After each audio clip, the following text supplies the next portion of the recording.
Dear students, question में हमारे पास एक लिमिट है, हमें इस लिमिट का वैल्यू इवैल्यूएट करना है, ठीक है। और यहाँ पर ए की वैल्यू भी फाइंड आउट करनी है एज पर द ऑप्शंस। और क्वेश्चन में क्या गिवन है कि जो लिमिट है वो फाइनाइट लिमिट है फॉर ए ग्रेटर देन 0। यहाँ पर ए की वैल्यू क्या हमेशा पॉजिटिव रहेगी। तो सबसे पहले हम लोग लिमिट को थोड़ा सिंप्लीफाई करते हैं। L is equals to limit x tending to 0। यहाँ पर a चल रहा है हमारे पास और स्क्वायर रूट के अंदर क्या है बच्चों, a square minus x square. मैं क्या करता हूँ, इसमें से a बाहर निकाल लेता हूँ। Actually a square minus x square में से हम लोग a स्क्वायर कॉमन लेना चाह रहे हैं, तो बाहर क्या बन के आएगा, स्मॉल a बन के आएगा। तो यहाँ पर क्या हो जाएगा a, और ये क्या बन रहा होगा 1 minus x square upon a square, और पावर क्या चल रहा है हमारे पास 1/2, राइट। और नाउ यहाँ पर क्या चल रहा है already, x square upon 4 is divided bye x power 4, ठीक है। ये हमारे पास लिमिट है, इसका वैल्यू हमें निकालना होगा और a का वैल्यू हमें निकालना है।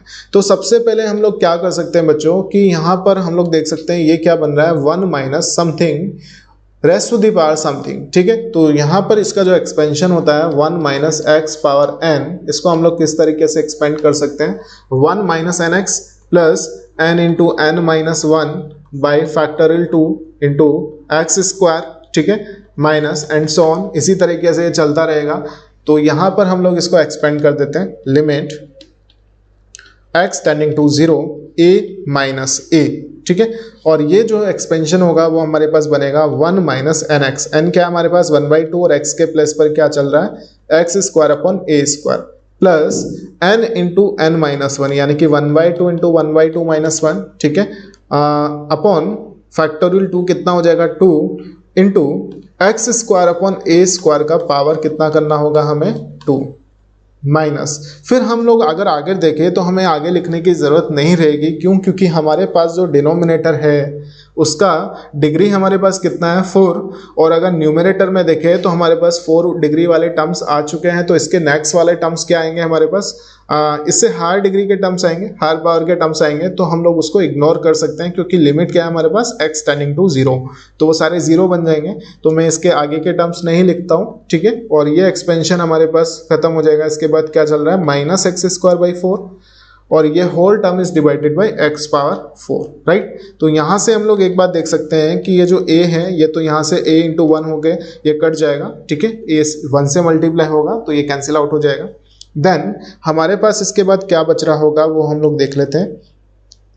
जब a को मल्टीप्लाई करेंगे इस वाली टर्म से तो ये तो प्लस होगा, और ये क्या बनेगा बच्चों a/2 एक्स स्क्वायर अपॉन ए स्क्वायर, ठीक है। तो यहाँ पर फाइनली क्या बनेगा वो मैं लिख देता हूँ, x square upon 2a, x square upon 2a बन जाएगा। और देन हमारे पास में क्या आ रहा होगा प्लस, यहाँ पर हम लोग देखें ये मैंने प्लस क्यों लिखा है, क्योंकि ये माइनस है और 1/2 माइनस 1 कितना हो जाएगा, माइनस वाला टर्म आएगा, तो माइनस माइनस प्लस ही आ रहा होगा फाइनली।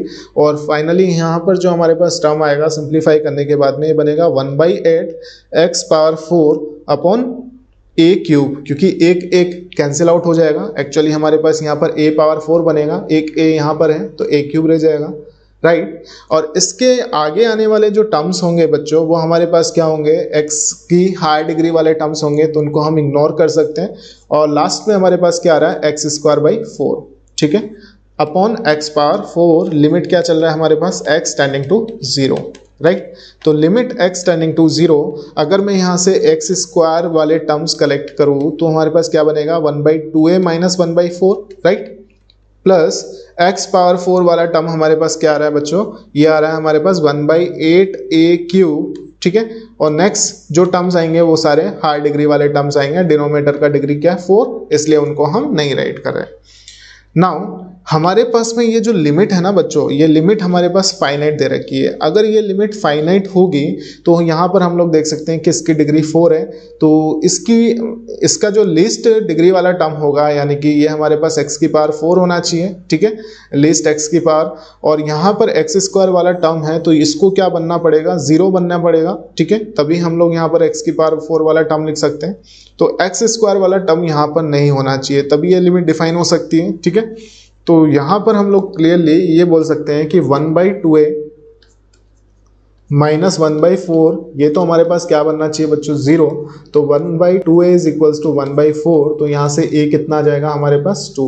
तो a का वैल्यू निकालना था, वो तो हम लोग देख सकते हैं ऑप्शन a में हमें मिल जाएगा, तो ऑप्शन b ऑटोमेटिकली रॉन्ग हो जाएगा यहाँ पर। नाउ अब अगर मैंने यहाँ पर ये इस टर्म को 0 बोला था, उसके अकॉर्डिंग हम लोगों ने a की वैल्यू निकाली थी, तो अब हम लोग ये देख लेते हैं कि लिमिट x टेंडिंग टू 0 पर आगे क्या हो रहा होगा। ऑब्वियसली लिमिट x 0 को टेंड कर रही है हमारे पास में, तो हम लोग x की पावर 4 के कोफिशिएंट्स का रेशो लिख सकते हैं डायरेक्टली, क्योंकि हायर डिग्री तो हमारे पास में क्या हो जाएंगे 0 हो जाएंगे। तो यहाँ पर या तो हम लोग ऐसे भी बोल सकते हैं कि न्यूमरेटर एंड डिनोमिनेटर को मैंने x पावर 4 से डिवाइड किया, ठीक है, तो अगले टर्म्स तो 0 बनेंगे और हमारे पास में ये रिजल्ट क्या बन रहा होगा, ये बन जाएगा डायरेक्टली हम लोग लिख सकते हैं 1/8a³, यानी कि लिमिट का वैल्यू हमारे पास क्या आएगा बच्चों 1/8a³। और यहाँ पर a का वैल्यू हम लोग निकाल चुके हैं अभी, तो ये भी हमारे पास क्या है 2 का होल क्यूब हो जाएगा, तो ये कितना बनेगा 1/64, यानी कि l कितना आ रहा है हमारे पास 1/64। तो क्लियरली हम लोग देख सकते हैं कौन सा ऑप्शन सही होगा C, एंड ऑप्शन डी हमारे पास क्या हो जाएगा रॉन्ग। तो फाइनली कौन कौन से ऑप्शन हमारे पास सही होंगे, option A and C, both options are correct. Okay, thank you very much.